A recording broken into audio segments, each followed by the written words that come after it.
Bienvenue sur le podcast Un lectorat minoré. Je suis Stella Marie, créatrice de contenu littéraire. Et à travers ce podcast, je souhaite mettre en avant des acteurs et actrices du monde littéraire dont les profils ne sont pas conformes aux normes sociétales. Aujourd'hui, j'accueille Sarah et Sarah, bookstagrammeuses. Bonjour Sarah. Bonjour. Vous allez bien? Oui, ça va et toi? Oui, merci. Ça va. C'est un épisode assez spécial parce que c'est la première fois que j'interviewe deux personnes en même temps. On va essayer de ne pas parler en même temps. Ok. Je vous remercie déjà dans un premier temps pour avoir accepté mon invitation. Merci à toi de nous avoir accueillis surtout. Mais de rien, avec plaisir. Dans un second temps, est-ce que vous pouvez vous présenter aux éditeurs et auditrices qui nous écoutent, s'il vous plaît? Oui, tu commences. Oui, je commence. Comme tu veux. Oui. Du coup, moi, c'est Sarah. Et sur Instagram, je suis surtout connue avec Sarah1. Parce qu'on n'a pas trouvé d'autre façon de se différencier. Du coup, moi, j'ai 29 ans. Et c'est compliqué de se décrire, mais du coup, j'ai fini une licence de psycho et de sciences de l'éducation. Et actuellement, je ne fais rien. J'attends de savoir vers où je veux me diriger. Donc, voilà, c'est à peu près ça. Moi, je m'appelle Sarah aussi. Du coup, moi, je suis la deuxième Sarah du compte. J'ai 25 ans et je suis actuellement en master gestion de l'information et médiation documentaire. Donc là, j'entre en deuxième année de master. Et voilà. Je pense que c'est à peu près... Ça va. Ok. Et du coup, en quoi est-ce que vous pouvez un peu spécifier en 2-3 mots les études que Sarah 1 a faites du coup, oui. Et que Sarah 2 est en train d'effectuer? Oui, pas de souci. Moi, j'ai fait beaucoup de choses en fait après mon bac. J'ai fait une fac d'histoire de l'art, puis après je suis partie en Angleterre en jeune fille au pair parce que je ne savais absolument pas ce que je voulais faire. Et après, j'ai fait de la psychologie pour me spécialiser dans la criminologie et tout ça. Et j'ai arrêté après ma deuxième année pour faire de la criminologie. Et ça ne m'a pas plu. Donc, j'ai fini la psycho pour avoir ma licence. Et après, j'ai fait la science de l'éducation pour être psychopédagogue. C'est-à-dire, c'est un peu comme de l'aide aux devoirs, mais avec le côté psychologique, avec des enfants qui sont dyslexiques, qui ont des troubles du spectre autistique et tout ça. D'accord. Et du coup, pendant cette année, j'ai aussi fait de la thérapie par l'écriture et par la lecture aussi. Donc, voilà. Okay. Moi, d'abord, j'ai fait un DUT information communication. Après, je suis partie faire une licence de sociologie. Et du coup, là, mon master, avec le nom un peu à rallonge, gestion de l'information, médiation documentaire, c'est en gros, c'est surtout pour travailler dans les centres d'information, dans les bibliothèques, les centres d'archivage. Ça regroupe un peu toute cette gestion de l'information. C'est quelque chose qui m'intéresse pas mal. Et du coup, là, j'entre en dernière année. Ok. J'espère que ça se passera bien du coup.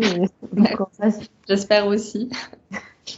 Est-ce que vous pouvez spécifier dans quel contexte vous avez grandi assez brièvement en termes de localisation et d'environnement socio-économique à peu près, hein, vous n'êtes pas obligé de rentrer dans les détails.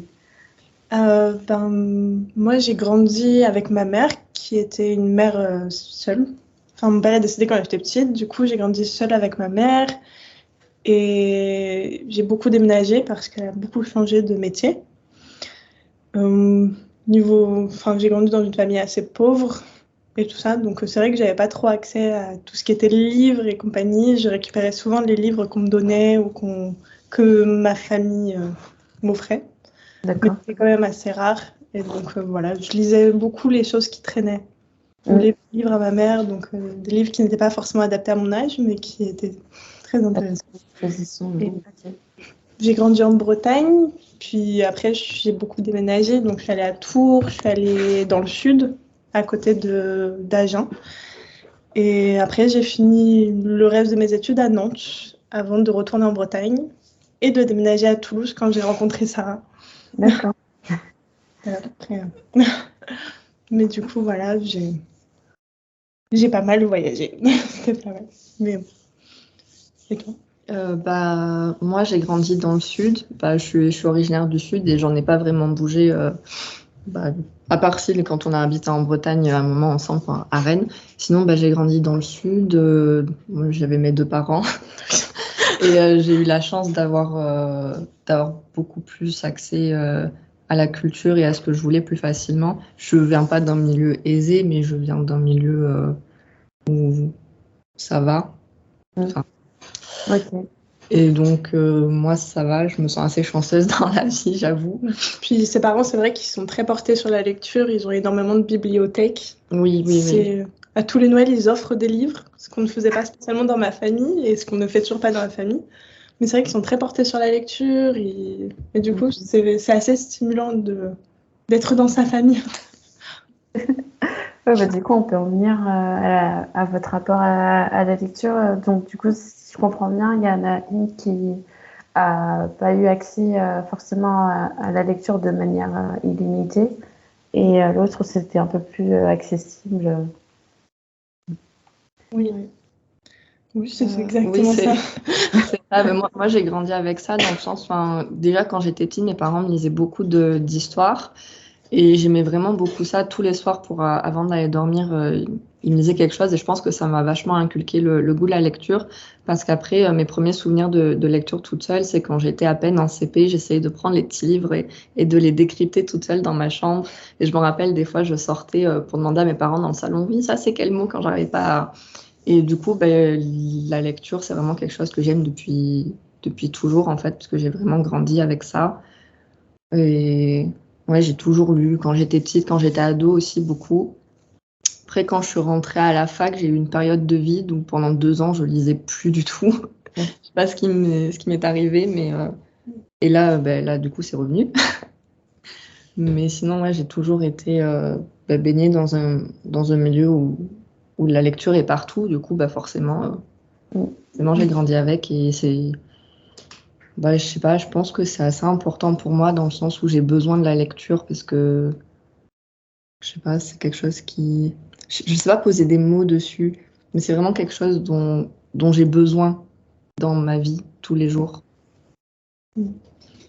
Et moi, du coup, je lisais pas mal quand j'étais petite, les livres que je trouvais. Donc, et j'ai eu une grosse période où je ne lisais absolument plus parce que c'était le collège et que j'avais pas envie, que c'était un peu... Lire, c'était un peu être... je sais pas, c'était un peu être automatiquement rejeté, en fait, dans là où j'étais. Et j'ai recommencé à lire grâce à Hunger Games, je me souviens, c'était vraiment le livre. Donc je l'ai découvert et j'étais waouh, c'est trop bien. Oui, j'avais jamais lu de livre comme ça, donc j'étais... Et j'ai lu énormément à cette période, c'était à la fin du lycée, il me semble. Et j'ai lu beaucoup, beaucoup. Je lisais beaucoup de fantasy, de dystopie et compagnie. Et puis j'ai arrêté de lire. J'ai arrêté de lire jusqu'à Sarah, où un jour elle m'a dit je connais un super livre, ça s'appelle Six of Crows, c'est trop bien. Et j'ai commencé à lire et c'était effectivement trop bien. Et c'est tombé à peu près au moment où on a créé le Bookstagram en plus, donc ça m'a vraiment redonné envie de C'est un lire. peu pour ça qu'on Oui. a créé le Bookstagram. En fait, on s'est remise à lire après une période où elle et moi, on lisait plus beaucoup. Elle, vraiment plus du tout, moi un petit peu, mais plus grand-chose.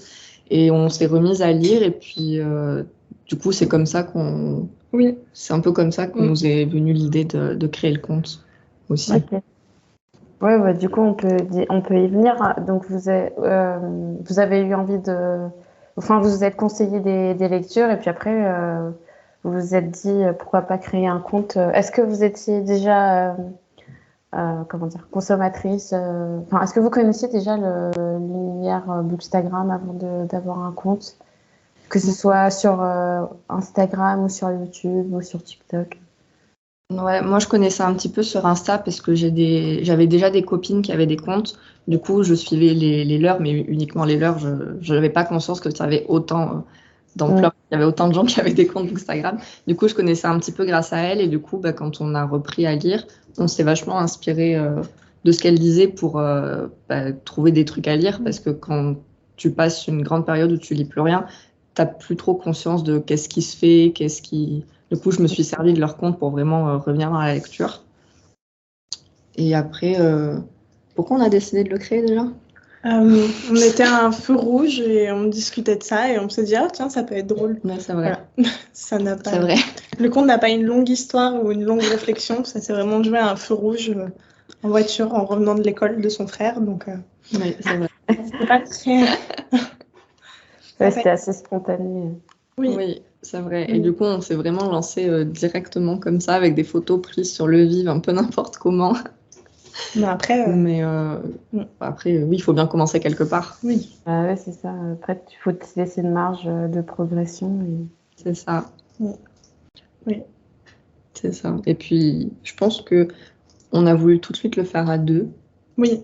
Genre, Oui, c'était pas... on s'est même pas posé la question de est-ce qu'on veut en créer un, genre toute seule directement dans la conversation. On s'est dit, bon, ben, si on le crée ensemble, du coup, Oui.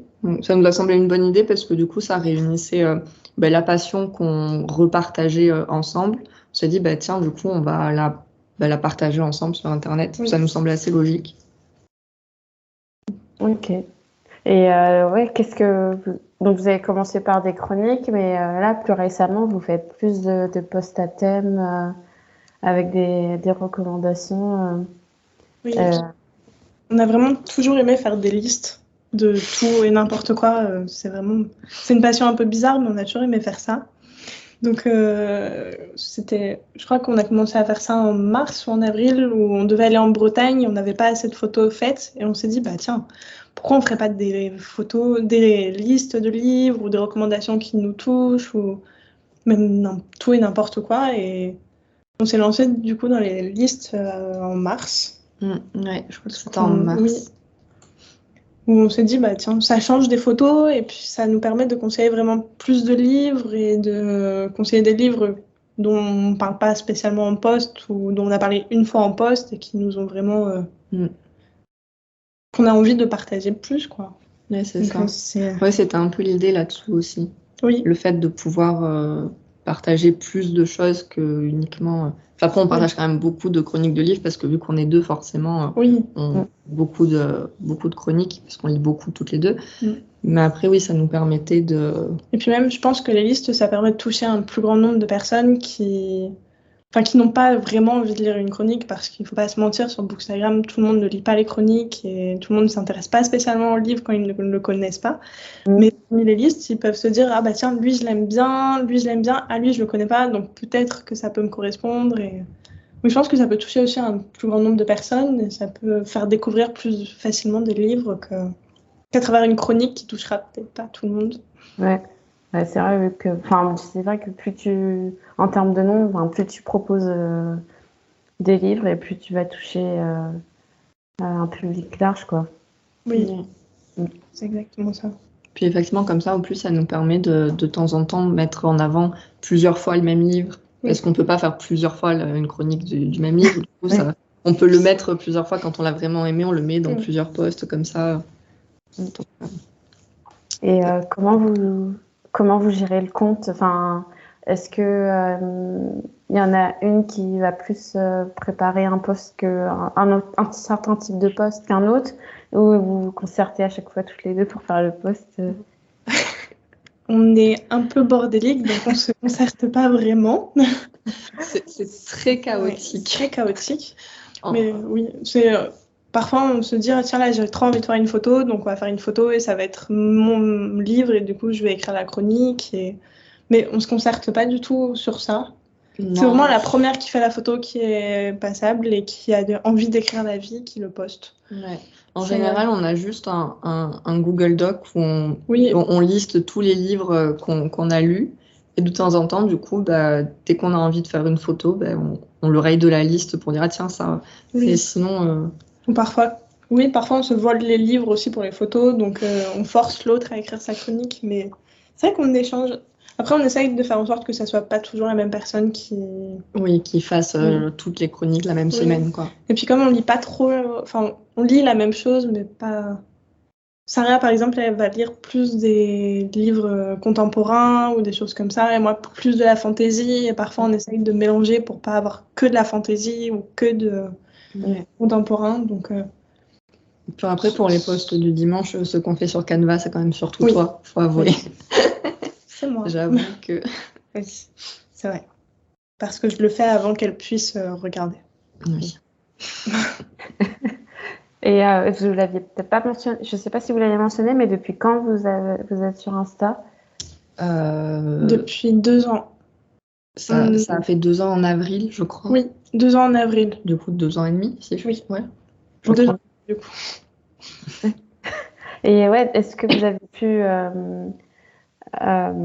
comment dire, faire des rencontres virtuelles ou réelles à travers des événements Oui, enfin, on a fait beaucoup de rencontres à travers le quart d'heure littéraire à Toulouse et du coup, on a fait des dédicaces ou une chasse aux livres, ce qui nous a permis de rencontrer vraiment beaucoup de personnes qui étaient autour de Toulouse ou même de Bordeaux ou qui se sont déplacées. Et on a aussi fait une rencontre avec Hachette. Enfin, on est allé à un événement Hachette là pour, récemment. Ah oui, ouais, ok. et du coup, Grand-Jean. oui. Du coup, on a pu rencontrer des personnes qu'on avait rencontrées virtuellement et à qui on parlait beaucoup et enfin, ça a fait. Ouais, c'était vachement chouette. C'est- Puis le fait que ce soit un événement encadré aussi, c'était vachement chouette parce que Sarah et moi, on est très timides. Du coup, quand c'est un événement avec beaucoup de personnes, genre la chasse aux livres l'année dernière, c'était super sympa. Mais vu qu'on est vachement timide, on a du mal à aller vers les autres. Du coup, c'est toujours un peu intimidant pour nous, ce genre de regroupement où tu as plein de gens partout, des fois surtout qui se connaissent déjà et tout. Et puis le fait qu'on est deux aussi, des fois, ça ne nous pousse pas forcément à sortir de notre zone de confort parce que on n'est pas seul, on est à deux. Oui. Ok. Et est-ce que vous pouvez un peu détailler du coup l'événement de presse que vous avez eu avec Hachette? Oui, Dans quel contexte? c'était pour la sortie de l'Engrangement. Et ils ont fait un événement où on a construit un book nook. C'est les petits décors qu'on met dans les bibliothèques. Et on était 3 par table et on avait l'autrice qui tournait autour et qui venait discuter de son livre, ce qu'on en avait pensé.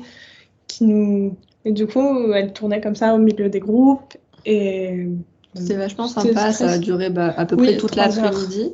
Ça a duré 3 C'était heures. super cool, il y avait les CM d'Hachette aussi. Oui. Et c'était très sympa. Oui. C'était très convivial, très... Puis avant, on a pu aller manger avec d'autres personnes de Bookstagram, donc c'est comme on était en petit comité, en fait, c'était plus facile d'aller vers les autres et de. Ouais, c'était à l'occasion de la sortie. Oui. Oui, pardon. Oui, désolée. Du coup, et c'est passé très vite parce qu'en fait, comme on construisait quelque chose, on était toutes très concentrées sur ce qu'on faisait et on ne parlait pas forcément, mais c'était. Mais les échanges qu'on a eus ont été très intéressants. Oui. Ça crée un lien de souffrir à construire quelque chose. Ouais, tu peux voir, enfin, ça te permet aussi de mettre un visu sur une personne avec qui tu as échangé peut-être sur les réseaux. C'est vraiment cool parce que, genre, en général, quand on arrive aux événements comme ça, genre, je ne reconnais personne. Du coup, il faudrait que les gens ils aient des petites étiquettes avec leur nom et leur nom de compte. Parce que moi, je suis perdue. C'est vrai qu'après l'événement, on a envoyé pas mal de messages à des personnes qui étaient présentes en leur disant mais c'était toi en fait. Si j'avais su, je serais venue te voir, mais comme je ne savais pas, je ne suis pas venue. Et pareil, on nous a dit la même chose. Mais en même temps, c'est compliqué sur les réseaux parce que tout le monde ne montre pas forcément son visage. Ou... Du coup, c'est compliqué d'identifier qui est qui. Oui. Mais bon. Et est-ce que vous avez d'autres événements prévus littéraires les prochains mois? Que ce soit des salons ou... On aimerait beaucoup aller à Montreuil, faire le salon du livre à Montreuil, mais il faut qu'on prenne nos billets encore. Oui. C'est compliqué, tout est sur Paris et ça coûte quand même assez cher de faire le déplacement, donc c'est vrai que c'est assez compliqué. Dès qu'on va aller à des événements, c'est... À part si c'est organisé à Toulouse ou à côté, voire Bordeaux, c'est très compliqué en fait de se déplacer. Ouais, c'est vrai que si tu t'éloignes de Paris, et moins tu as d'opportunités près de chez toi. Oui, mais Montreuil, ça serait sympa. Ouais. Ouais, je l'ai fait l'année dernière. Franchement, c'était vraiment chouette. Je pense que je vais retourner cette année.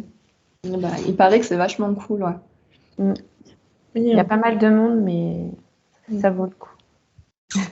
C'est Robin qui m'a donné envie d'y aller aussi. Quand j'ai écouté son podcast, Ah, c'est un signe, on doit y aller. oui. Je sais pas s'il sera là cette année, je crois pas. Enfin, c'est pas sûr, mais Peut-être qu'on se verra ouais. à l'occasion. Bah, avec plaisir. Pareil. On verra. C'est pas sûr, mais normalement. Si on arrive à avoir des billets pas trop chers. Oui. Ouais. Ouais, c'est vrai que ouais, ça coûte de plus en plus cher. Oui, Oui, de ouf. une catastrophe. Et en termes de médias, du coup, vous avez uniquement un compte Instagram ou vous êtes présente sur d'autres plateformes? On a un compte TikTok aussi, Oui. mais on n'y va pas beaucoup. Non. Enfin, on fait quelques petites Oui. vidéos. On en a fait pas mal avant de partir en Bretagne. Oui, mais c'est surtout Sarah 2, du coup, qui le fait. Parce Ok. qu'elle est plus à l'aise avec ça. Oui, enfin, à l'aise. À l'aise pour montrer mes mains. Ma tête, j'en suis pas encore là. Et du coup, sur TikTok, bon. Oui. Mais ouais, avant de partir travailler en Bretagne là, cet été, du coup, mai-juin, on s'y était mis un petit peu et du coup, on avait fait pas mal de TikTok. Et en vrai, c'était assez sympa parce que je trouvais ça rigolo. Mais du coup, vu qu'on est parti travailler, faire la saison dans un restaurant, bah, j'en ai pas fait du tout de tout l'été. Du coup, là, il faudrait que je m'y remette un petit peu. Mais c'est pas non plus ce que je préfère. Enfin, après, moi, je préfère quand même Instagram. Mm. Donc, pour partager, c'est plus simple. TikTok, Ok. c'est beaucoup se montrer et tout ça. Et c'est.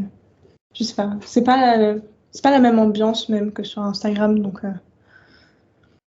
Ouais, vous êtes plus à l'aise sur Insta. Oui. Puis vous vous connaissez aussi depuis. Enfin, vous y êtes depuis plus longtemps, du coup, comme c'est une zone de confort, vous avez peut-être pas trop envie de. Ouais, c'est compliqué de c'est compliqué sortir un de peu. ça. Ouais. Mais bon, j'essaye un petit peu. Je te laisse faire. Mais, Ouais, du coup, vous n'avez pas prévu d'être sur YouTube ou. On aimerait bien. J'aimerais beaucoup, Oui. mais déjà de montrer notre tête, c'est très compliqué parce que déjà, je supporte pas ma voix. Ah. Du coup, je pense que ça doit être très compliqué après de monter les vidéos s'il faut que je m'entende tout le temps. Puis même, enfin, Sarah et moi, c'est compliqué, mais on a toujours l'impression de ne pas avoir de choses intéressantes à dire ou de choses intéressantes à faire. Enfin, on se sous-estime beaucoup. Donc, je pense que pour être sur YouTube, ça serait un peu compliqué pour nous. Parce que je sais pas si on aurait des choses à dire en fait Oui. pour faire du contenu sur YouTube. Oui. Ou d'estimer que c'est assez intéressant. Oui, ou d'estimer que c'est assez intéressant et pertinent et que ça va intéresser les gens, quoi. Oui. C'est vrai que c'est les questions qu'on se pose souvent au début. Est-ce que ça vaut la peine? Oui. Alors qu'au final, nous, on sait que sur Instagram, on fait surtout des photos, du contenu parce que ça nous plaît et pas. Peut-être que sur YouTube, on se dirait la même chose, mais faut passer le pas, je pense. C'est ça le problème. Ouais, puis ça reste quand même assez chronophage avec tout le montage qu'il y a derrière et tout. Oui. Ouais. Ça rajoute du travail en plus. Oui. Déjà que Instagram, ça prend du temps. Ça prend trop de temps. Mine de rien, ouais, ça prend énormément de temps. On admire ceux qui sont sur plusieurs plateformes, mais je sais pas si on en est capable. Mais c'est vrai que c'est ce que je me disais au début. Ouais, je vais rester à un compte Insta, puis au final j'en ai deux, puis après j'ai fait ma chaîne YouTube. Alors, à chaque fois, Sur les podcasts. Ouais. Ça. Ouais. La chaîne YouTube c'est pour le podcast, mais après j'ai pas de chaîne livresque. Mais bon, le podcast, ça doit bien occuper quand même. Oui. Ça doit demander beaucoup d'organisation aussi, surtout.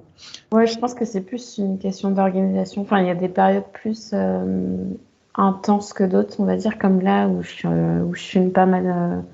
Enfin, je fais pas mal d'enregistrements, mais je sais qu'après, une fois que j'aurai tout monté là pendant les jours à venir, je sais que je serai tranquille jusqu'à la fin de l'année, par exemple. Donc,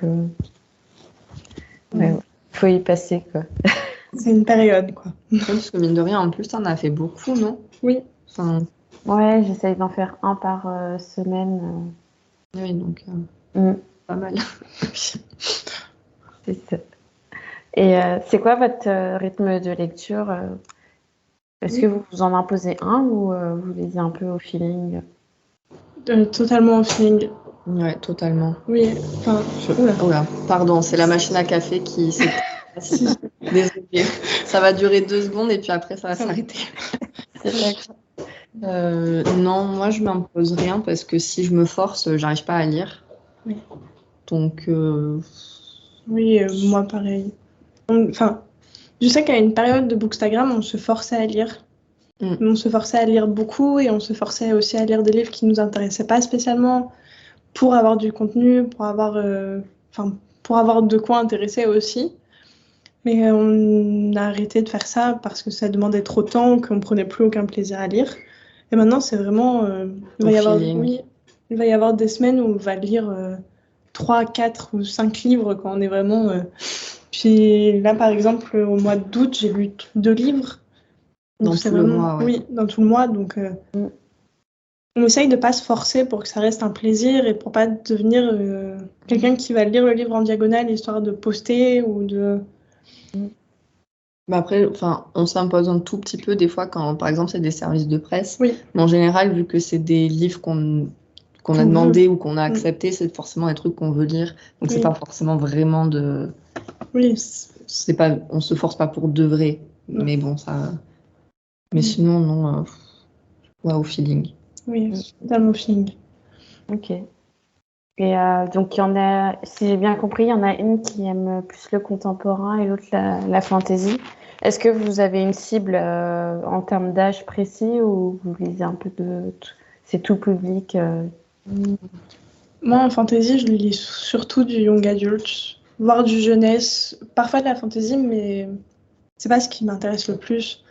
Après, c'est peut-être une méconnaissance aussi, mais j'ai toujours l'image de la fantasy adulte qui est très masculine et tout ça, donc j'ai beaucoup de mal à me pencher vers la fantasy adulte.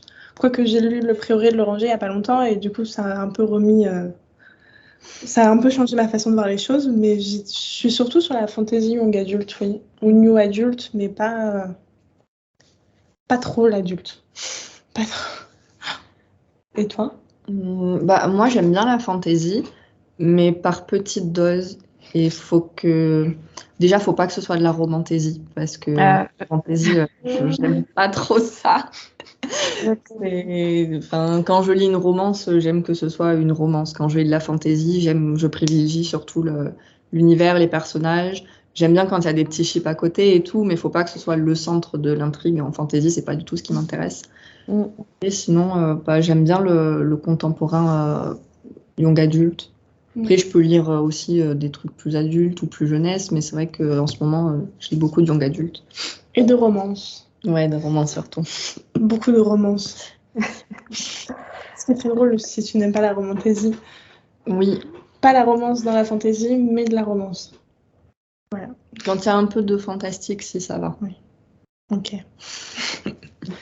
Et est-ce que vous avez un ou plusieurs titres à recommander pour vos genres de prédilection? Tu veux commencer? Moi, j'en ai un en tête, mais du coup, c'est pas... c'est de la fantaisie, je crois. Non, moi, de mon genre de prédilection, ce serait Si baiser manqué, une histoire d'amour que j'ai lu. Ah ouais, je l'ai lu aussi. Il est trop bien, il est génial. Et je l'ai vraiment beaucoup aimé. Mais Sarah aussi, tu l'as adoré. Je l'ai beaucoup aimé. On l'a adoré toutes les deux. Oui.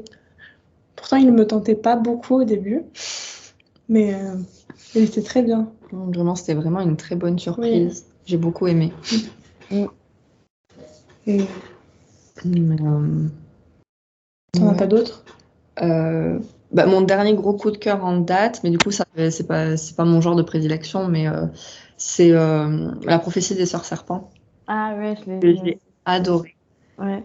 Et j'arrive pas à me le sortir de la tête en ce moment. Bon, j'ai eu beaucoup de mal à lire autre chose après, parce que ça a vraiment été un gros coup de cœur. Et du coup, voilà. Là, c'est les deux qui me viennent en tête, où vraiment, dernièrement, c'est mes 2 gros coups de cœur. Je l'ai laissé passer avant parce que moi, je ne sais pas.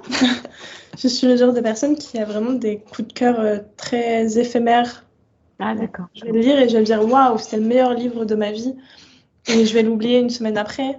Ou alors, il y a un livre que je vais lire et je vais me dire, ah, oh, c'était pas terrible. Et puis, je vais y repenser et au fur et à mesure, je vais me dire, ah, c'était quand même un coup de cœur. Donc, c'est très compliqué pour moi de conseiller un livre. Mais je pense, oui, c'est très compliqué. Sinon, Après, tu peux mentionner ta dernière lecture, par exemple. là, je suis en train de lire. Qu'est-ce que je lis? Euh, Ce royaume tissé, mais que du coup, je ne suis pas sûre de continuer. D'accord. Et en dernière lecture. Ouh. En ce moment, tu lis pas Je lis beaucoup, pas alors c'est beaucoup. cool. Donc, oui. Bah, j'ai beaucoup de mal à me concentrer sur des livres, donc j'ai pas eu spécialement de lecture très marquante ces derniers temps. D'accord. Celui qui me vient le plus en tête, c'est vraiment Ce qu'il nous reste. Je me C'est confonds pas. lequel? C'est lequel? Tu parles duquel? Celui avec les deux gars et la fin du monde. Ah oui, c'est chez Non, Naos. ce C'est qu'il Naos? Ce qu'il nous Ce reste. qu'il nous reste, oui, oui. Oui, c'est lui. Où Ok. vraiment, lui, il m'a beaucoup marqué parce que quand je l'ai commencé, je ne m'attendais à rien. Et je ne voulais même pas le lire. C'est Sarah qui le voulait absolument. Et en fait, ça a été un vrai coup de cœur. Et je me suis dit, waouh, ça, c'est trop bien. Ouais, il était vraiment bien. Oui. Ouais.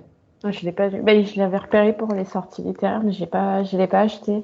Je sais Bah, pas si je peux le retrouver parce qu'il est dans la. Il a été publié chez ActuSF ou chez Mimos. Chez Naos. Chez Naos. Mais je crois que c'est ActuSF. Oui, c'est la branche ActuSF de Naos. C'est la. Ok. Mais après, peut-être qu'il est encore dispo, je sais pas. Ouais. Mais si jamais tu as l'occasion, franchement, il est trop, trop bien. il est trop bien. Mais après, oui. Après, ça fait très fan de Naos, mais c'est vrai que mes derniers livres marquants, c'est ça va être Le Porte-Lumière. Ouais, qui était Ah très ouais, Le Porte-Lumière, il était excellent. Moi, j'avais adoré.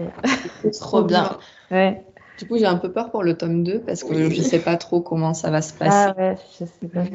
Je sais pas. Je sais pas. C'est un peu l'incertitude en ce moment. Oui. Après, au pire, on le lira en VO, mais... Oui, mais bon, c'est quand même pas mal quand c'est traduit chez nous, quoi. Oui. Ouais, c'est plus accessible, puis tu te prends moins la tête à comprendre. Oui, c'est ça. Bah, toi, tu lis pas en VO, mais moi, je sais que je lis en VO, mais bon, de temps en temps, bon, la VF, c'est pas mal, quoi. C'est clair. Du coup, ouais, vous vous orientez plus vers des lectures écrites par des autrices ou autrices ou des personnes qui sont en minorité de genre. Oui. Et... On lit beaucoup d'autrices, en fait.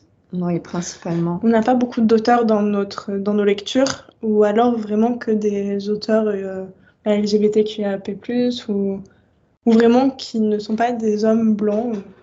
Ça, c'est vraiment... il y en a des très bons, mais c'est pas du tout... quand on les lit, souvent, on se dit, bah ouais, non, il manque un truc. Surtout sur la fantaisie, oui, je trouve, tu le vois quand c'est un mec, surtout souvent qui l'a écrit, genre un mec héros comme ça qui... Oui. Enfin, oui. C'est pas ce que je préfère lire. Ouais. Le sous-titre écrit très bien. Non, oui, en général, on s'oriente plutôt vers des autrices et oui, effectivement, oui. Oui, les seuls auteurs qu'on a, ça va être par exemple Hayden Thomas, justement, mais c'est vrai que surtout des autrices ou des personnes LGBTQIA+. Parce que oh pardon, je t'ai coupé. Vas-y. Non, mais j'allais juste dire que c'était aussi ce que je retrouvais dans ma bibliothèque, mais c'est même plus devenu quelque chose. Enfin, c'est devenu un automatisme un peu, tu sais. Tu sais que tu te diriges vers ça parce que c'est ce qui va te correspondre et puis. Totalement. Totalement. Je sais que nous, ça nous est déjà arrivé de se promener en librairie, d'être attiré par un livre et puis après de voir que c'est un mec qui l'a écrit et du coup on est oh non. Et... Surtout quand c'est des hommes qui écrivent du point de vue d'une fille.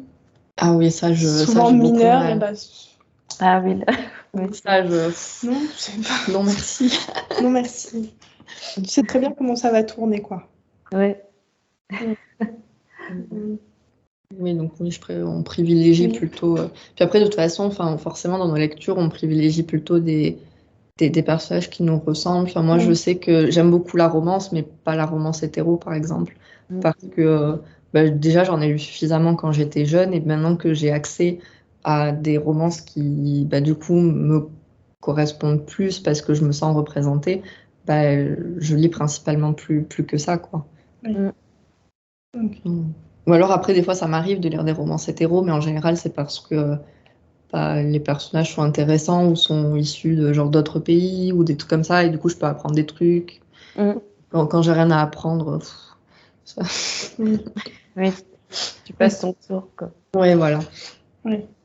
Je suis tout à fait d'accord avec toi. Donc, après, c'est très drôle parce que pendant très longtemps, moi, j'ai beaucoup lu de romans d'auteurs ou des romans hétéros, et après coup, je me suis rendu compte d'à quel point c'était problématique et à quel point c'était horrible. Mais non, mais horrible. Enfin, mon premier livre que j'ai lu avec une romance gay, c'était Call Me By Your Name, quoi. Donc c'est pas. Moi à l'époque, j'étais en mode waouh.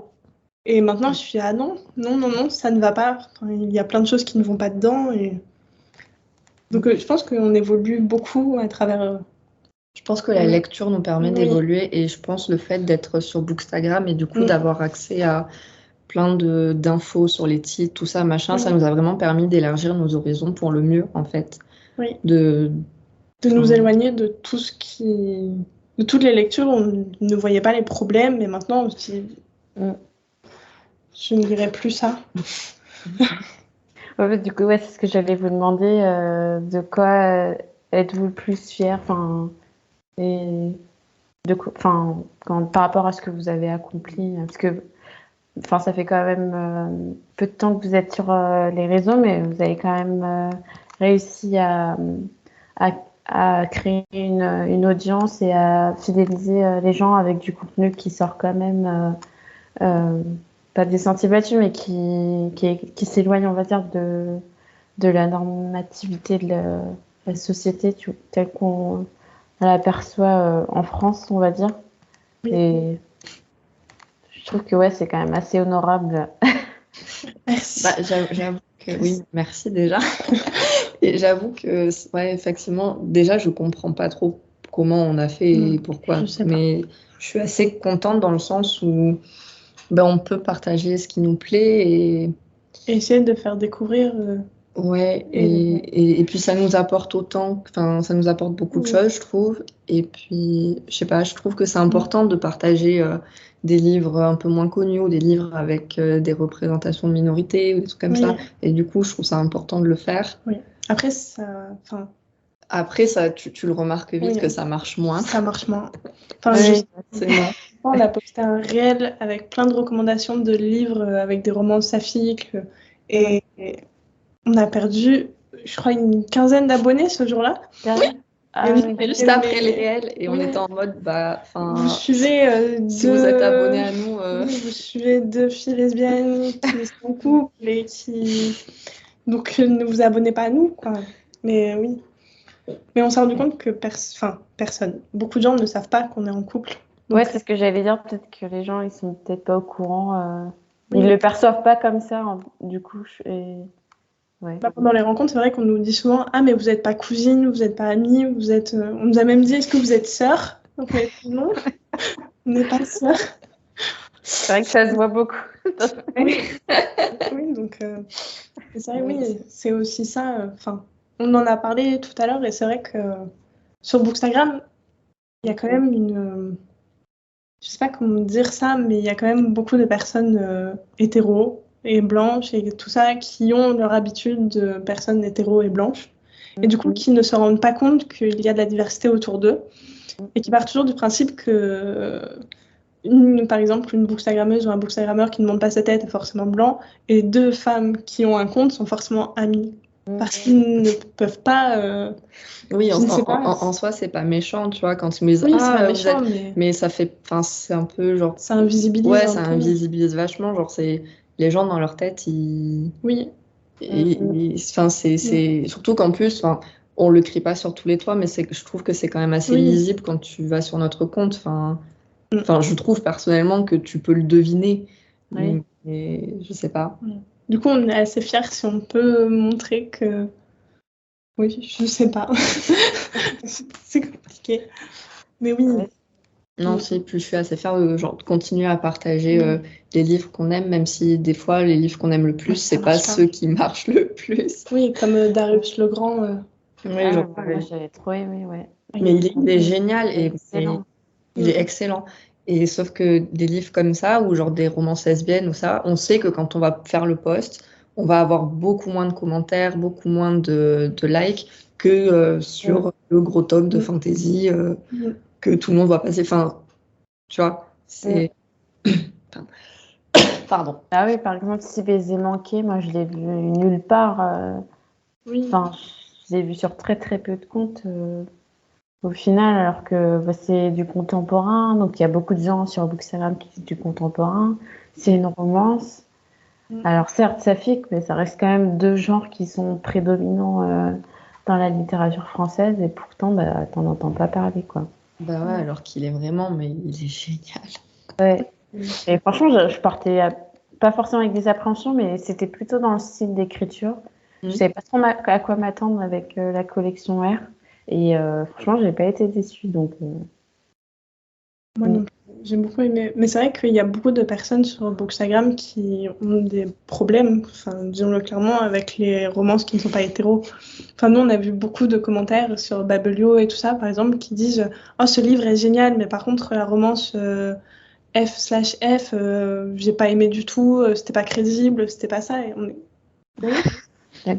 qui vont être beaucoup plus durs avec les livres, justement, qui ne sont pas hétéros. Enfin, ils vont encenser Campus Driver à côté. Désolée pour les personnes qui aiment, mais bon, ils vont encenser ça. Et à côté, il va y avoir des romances comme Si baiser manqué, où ils vont repérer tous les défauts de ce livre-là pour dire, regardez, c'est pas crédible, regardez, il est pas terrible sur ça.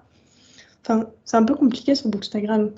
Même les romances, comme le titre français est horrible, mais comme La Revanche d'un blond, où les gens vont dire ah c'est une romance nulle, c'est pas intéressant, et on est c'est une romance pour adolescents, oui, mais ça reste une romance quoi.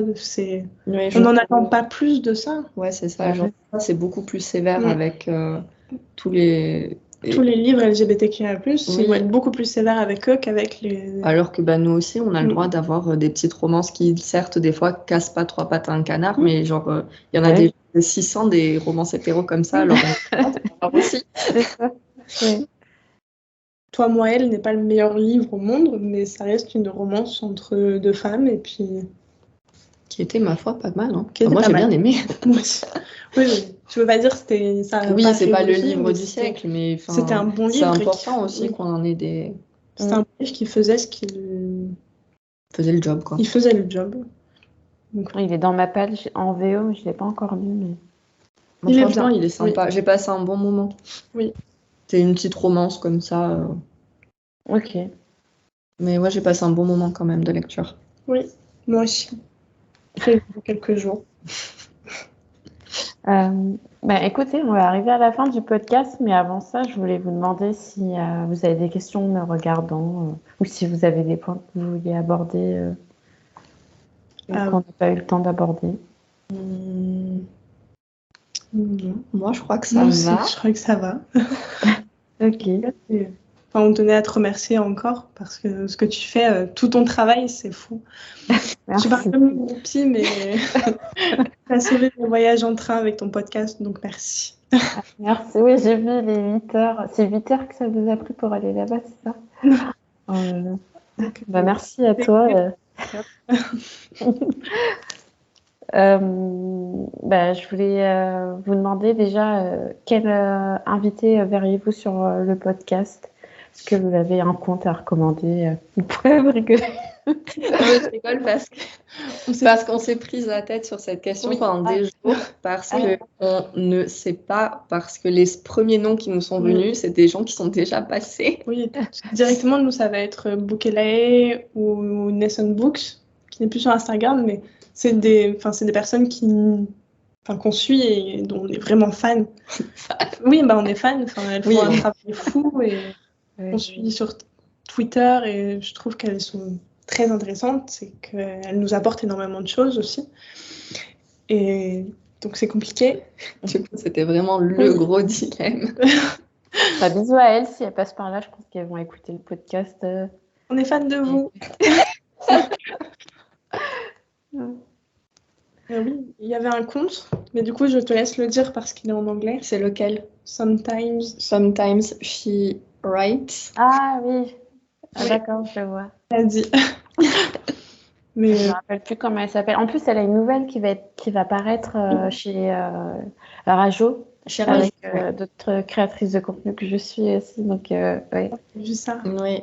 Bravo si elle nous écoute. Coucou à toi. Effectivement, Oui, comme elle je connais l'écrit. que le nom de son compte. C'est vrai qu'on la suit depuis un moment, là, je crois. Mm. Et puis comme elle l'écrit et tout, je pense que ça peut être intéressant. Mm. Donc, Bah, écoutez, je vais aller la consulter pour la prochaine session. Ouais. Merci à vous pour vos recommandations. Toi surtout. Et est-ce que vous pouvez rappeler aux auditeurs et auditrices où est-ce qu'on peut vous retrouver, s'il vous plaît? oui, sur Instagram, ça va être Books of Sarah, avec un S à Sarah. Et sur TikTok, c'est Books of Sarah, mais avec 3 O. Voilà, D'accord. je crois que c'est ça. Oui, c'est 3 O dans Books. Voilà, c'est tout sur les réseaux. Ouais, c'est tout, je crois. Pour l'instant, on C'est sait déjà jamais. pas mal. Peut-être qu'un jour, on aura une chaîne YouTube. Je serai aux aguets, j'irai regarder. Écoutez, je remercie les auditeurs et auditrices d'avoir écouté cet épisode d'un lectorat minoré. Et je vous dis à tous et à toutes à très bientôt.